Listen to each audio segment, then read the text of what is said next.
जय श्री राम दोस्तों, मैं रंजना कालरा आपका अपने चैनल पर स्वागत करती हूँ। मैं फिर से हाजिर हूँ एक नई वीडियो के साथ। आशा करती हूँ आपको मेरी वीडियो पसंद आएगी।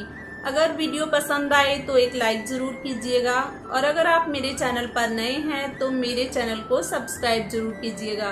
तो चलिए वीडियो शुरू करते हैं। ओम भगवते वासुदेवाय नमः। हिंदू धर्म ग्रंथों में हर एकादशी का अपना अलग महत्व बताया गया है। इन्हीं अलग विशेषताओं के कारण इनके नाम भी भिन्न भिन्न रखे गए हैं। प्रत्येक वर्ष में 24 एकादशियां होती हैं। मल मास की एकादशियों को मिलाकर इनकी संख्या 26 हो जाती है। इन्हीं एकादशियों में से एक एकादशी आषाढ़ मास के कृष्ण पक्ष की एकादशी, जिसे योगिनी एकादशी कहते हैं। योगिनी एकादशी का उपवास रखने से समस्त पापों का नाश होता है तथा इस लोक में भोग और परलोक में मुक्ति मिलती है। योगिनी एकादशी व्रत कथा महाभारत काल की बात है। एक बार धर्मराज युधिष्ठिर ने भगवान श्री कृष्ण से कहा, हे त्रिलोकीनाथ, मैंने ज्येष्ठ माह के शुक्ल पक्ष की निर्जला एकादशी की कथा सुनी। अब आप कृपा करके आषाढ़ माह के कृष्ण पक्ष की एकादशी की कथा सुनाइए। इस एकादशी का नाम तथा महात्म्य क्या है, सो अब मुझे विस्तार से बताइए। श्री कृष्ण ने कहा, हे पांडुपुत्र, आषाढ़ माह के कृष्ण पक्ष की एकादशी का नाम योगिनी एकादशी है। इस व्रत करने से सभी पाप नष्ट हो जाते हैं। यह व्रत इस लोक में भोग तथा परलोक में मुक्ति देने वाला है। हे धर्मराज, यह एकादशी तीनों लोकों में प्रसिद्ध है। इसके व्रत से सभी पाप नष्ट हो जाते हैं। तुम्हें मैं पुराण में कही हुई कथा सुनाता हूँ, ध्यान पूर्वक श्रवण करो। कुबेर नाम का एक राजा अलकापुरी नाम की नगरी में राज्य करता था। वह शिव भक्त था। उनका हेममाली नामक एक यक्ष सेवक था जो पूजा के लिए फूल लाया करता था। हेममाली की विशालाक्षी नाम की अति सुंदर स्त्री थी।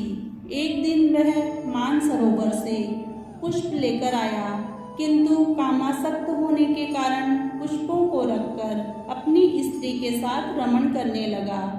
इस भोग विलास में दोपहर हो गई। हेममाली की राह देखते देखते जब राजा कुबेर को दोपहर हो गई तो उसने क्रोधपूर्वक अपने सेवकों को आज्ञा दी कि तुम लोग जाकर पता लगाओ कि हेममाली अभी तक पुष्प लेकर क्यों नहीं आया।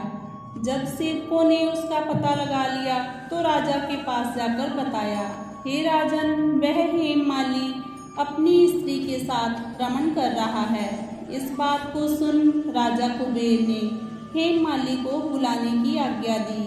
डर से कांपता हुआ हेममाली राजा के सामने उपस्थित हुआ। उसे देखकर कुबेर को अत्यंत क्रोध आया और उसके होंठ फड़फड़ाने लगे। राजा ने कहा, अरे अधम, तूने मेरे परम पूजनीय देवों के भी देव भगवान शिव जी का अपमान किया है। मैं तुझे श्राप देता हूँ कि तू स्त्री के वियोग में तड़पे और मृत्यु लोक में जाकर कोढ़ी का जीवन व्यतीत करे। कुबेर के श्राप से वह तत्क्षण स्वर्ग से पृथ्वी पर आ गिरा और कोढ़ी हो गया। उसकी स्त्री भी उससे बिछड़ गई।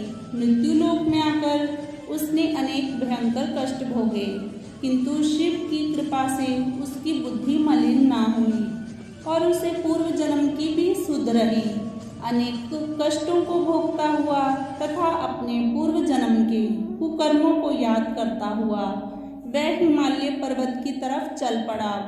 चलते चलते वह मार्कंडेय ऋषि के आश्रम में जा पहुंचा। वह ऋषि अत्यंत वृद्ध तपस्वी थे। वह दूसरे ब्रह्मा के समान प्रतीत हो रहे थे और उनका वह आश्रम ब्रह्मा की सभा के समान शोभा दे रहा था। ऋषि को देखकर हेममाली वहां गया और उन्हें प्रणाम करके उनके चरणों में गिर पड़ा।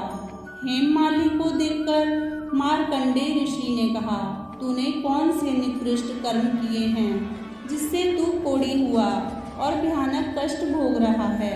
महर्षि की बात सुनकर हेममाली बोला, हे मुनि श्रेष्ठ, मैं राजा कुबेर का अनुचर था। मेरा नाम हेममाली है। मैं प्रतिदिन मानसरोवर से फूल लाकर शिव पूजा के समय कुबेर को दिया करता था। एक दिन पत्नी सहवास के सुख में फंस जाने के कारण मुझे समय का ज्ञान ही नहीं रहा और दोपहर तक पुष्प ना पहुंच सका।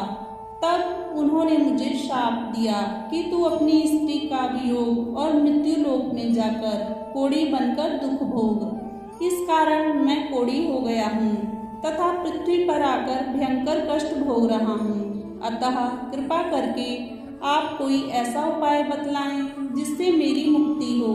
मार्कंडेय ऋषि ने कहा, हे हेममाली, तूने मेरे सन्मुख सत्य वचन कहे हैं, इसलिए मैं तेरे उद्धार के लिए एक व्रत बताता हूँ।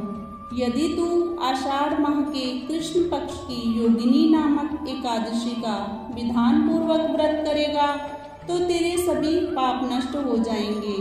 महर्षि के वचन सुन हेममाली अति प्रसन्न हुआ और उनके वचनों के अनुसार योगिनी एकादशी का विधान पूर्वक व्रत करने लगा। इस व्रत के प्रभाव से अपने पुराने स्वरूप में आ गया और अपनी स्त्री के साथ सुखपूर्वक रहने लगा। भगवान श्री कृष्ण ने कहा, हे राजन, इस योगिनी एकादशी की कथा का फल 88,000 ब्राह्मणों को भोजन कराने के बराबर है।